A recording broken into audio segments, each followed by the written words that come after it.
untuk itu.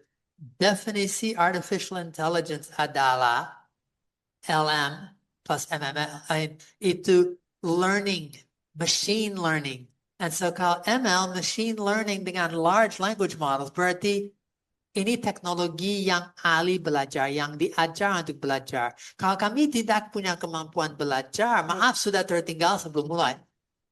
Teknologi belajar dan ya saya setuju. Ada masalah dari sistem pendidikan. Lebih sering bukan hanya sistem pendidikan, tapi sikap orang yang dididik. Anak tidak selalu diajar untuk menghormati setiap kesempatan untuk belajar. Lebih lagi alatnya. Dan jujur, pendidikan, AI dan pendidikan. Tahun yang lalu ada series 3 tentang AI dan education. AI dan guru dosen. AI dan siswa mahasiswa. AI dan institusi pendidikan. Dan berapa penting untuk Indonesia, untuk generasi muda diajar dan diarahkan untuk belajar AI dengan baik dan memakai AI dengan baik. Tapi kalau gereja tertinggal lagi, mana suara moral, suara etis, mana pimpinan dan bimbingan. Mereka belajar, datang ke gereja itu dunia asing, dan mereka tertinggal lagi-lagi. Ya, ini ada respon juga dari Pak Chandra.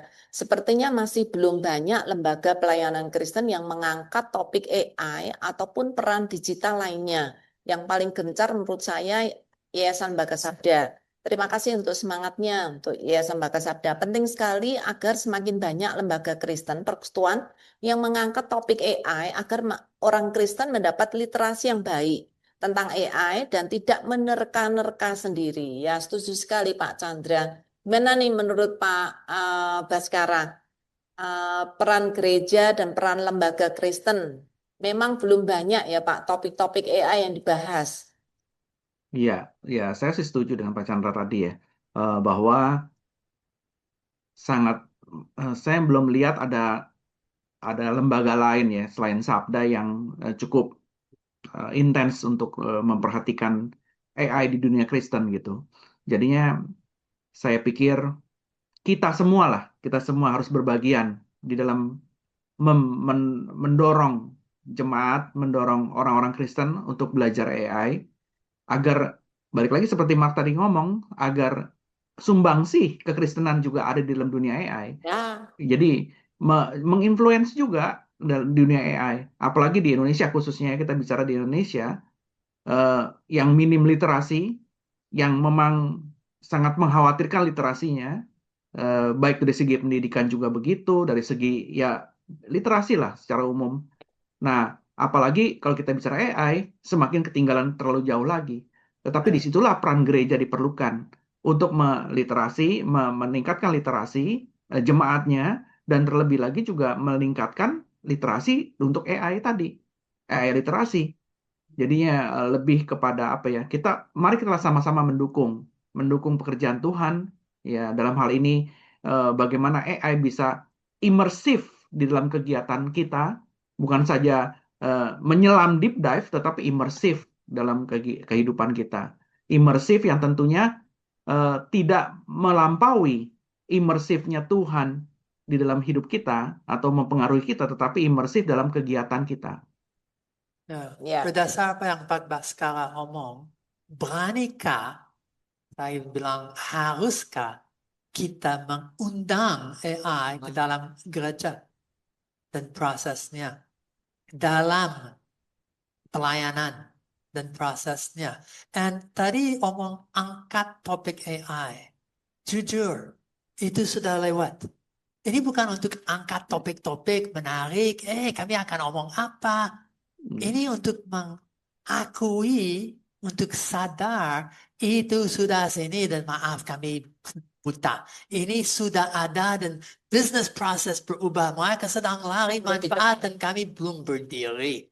Ini Baru satu ngomongin. hampir saya akan bilang itu bukan angkat topiknya karena Harus lebih menarik. lagi ya Pak ya. Harus Ya, lebih jujur ini untuk saya jelas lagi. menarik. Itu menakutkan. Saya hampir rasa sakit beberapa hari terakhir waktu persiapan ini karena saya sadar berapa beda dan berapa besar dampaknya. Dan tidak dampaknya untuk baik selalu.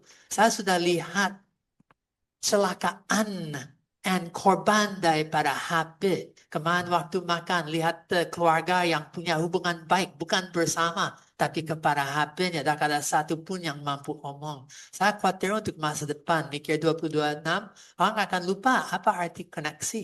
Bagaimana relasi. komunikasi, koneksi bersama. Mereka akan mulai lupa itu kalau tidak sengaja diajar bagaimana dengan baik-baik. Mereka akan satu persatu critical thinking. Sejak ada Google Maps, tidak ada siapapun yang bisa ikut dalam peta yang lama atau cara sendiri. Sejak ada calculator tadi HP, jari 1 + 1 jadi sebentar. And sekarang ada alat pikiran. Betul khawatir apakah anak akan pakai, pendeta akan pakai sebagai alat damping, dan ternyata dengan itu jauh lebih pintar, jauh lebih, saya mengerti caranya, saya akan conversation and bersama bikin sesuatu yang lebih baik, mengerti lebih dalam, atau malas-malasan. Saya sangat khawatir untuk itu. Tapi fakta manusia selalu pilih jalan pintas. Jadi Bapak Ibu yang di rumah, ini panggilan dari Pak Baskara dan juga Pak Max ya, supaya orang Kristen terutama gereja jangan diam gitu ya. Kita harus bergerak. Bahkan bukan cuma ngomongin tentang AI, tapi bagaimana menggunakan AI untuk kerja nyata gitu ya. Ya, itu Untuk pelayanan bukan topik Tuhan. untuk diangkat, tetapi situasi secara praktis untuk lihat dampak dan bagaimana respons. Dan lebih lagi seharusnya bukan hanya respons yang passive atau reactive. Ada AI. Tapi bagaimana proaktif. Saya mengerti cukup untuk menolak bagian ini, untuk menerima dan kerja Yang bersama baik. ini, untuk mengajak orang lain untuk tahu yang benar dan tidak benar caranya. Dan so bagaimana AI now, itu bagian pertama dari AI Talks, dan bagaimana AI how, itu akan bagian kedua setiap bulan, untuk belajar alat per alat yang Ya. luar biasa.